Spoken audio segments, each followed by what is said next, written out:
also David Gallo of the Woods Hole Oceanographic Institute, co-leader of the search for Air France Flight 447. David, first of all, what do you make of these satellite images released by China? I mean, this is one piece of the puzzle. What do you make? Are they too big? I've heard some experts say they're simply too big. Yeah, just using my good old algebra, adding those numbers up, that's close to the full length of the plane, depending on how you look at it. They do seem awfully large to me. If they're that large, how did they miss them during the aerial search? I am encouraged by the fact that they're close to the last known position. I can't stress how important that is. One of the lessons we learned from Air France 447 is that you should always look close to the LKP, last known position. Air France wasn't far from that, and it was within that 20-kilometer circle, so I'm enthused by that. But if those pieces are that large, which is odd, how could they have been missed in the aerial search unless they sank, or how do you do that? So, David, the fact that they're so large, you're saying it's possible they're from a plane. That just raises a question about why they were missed. But I mean, is it possible that that large a chunk of plane would be intact? It would surprise me because Air France, it was hard to find anything much bigger than a desk, and really, that it broke up that much.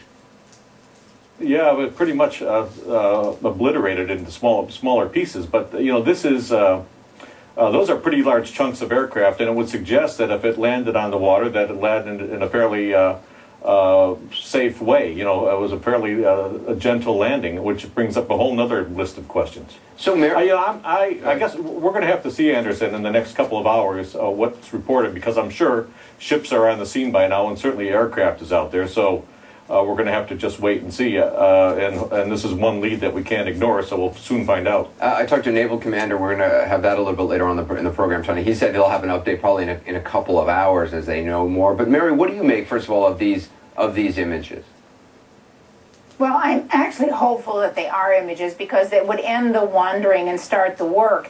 And they do seem large, but if the plane came down, there have been a couple planes that have come down on water largely in one piece and then broke apart at the water, as though it's possible. But the most important thing is they can get the naval ships there, and they can get the submersibles, and they can start looking again for the black boxes. And sometimes the simplest explanation is the explanation. If the plane experienced a catastrophic failure right there, this would be where it would be.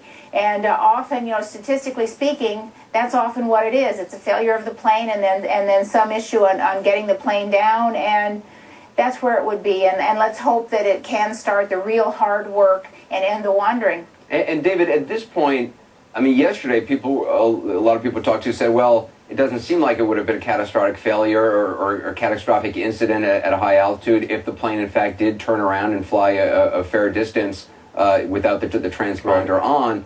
If it is found in this area, that brings back the possibility of something catastrophic happening. In Air France 447, it was an issue, a combination of the speed sensors on the outside of the plane and the pilots. So there was no, I wouldn't call that failure catastrophic, and the plane landed within, as I said, within a very close radius to the last known position.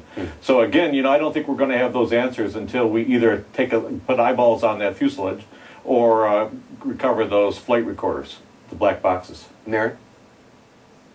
Well, and also, if this was like an Air France scenario, again, there was a mechanical problem followed by a pilot error, and what it did is stalled, and then it falls to the earth. That it's been likened to a leaf, and that's where it would break up, is as it fell to the earth. So it's hopeful, it's possible, and for the family's sake, I hope that it is, because every piece of information is just excruciatingly painful for them. I hope this is it for their sake. And David, just what do you make of the communication by Malaysian authorities?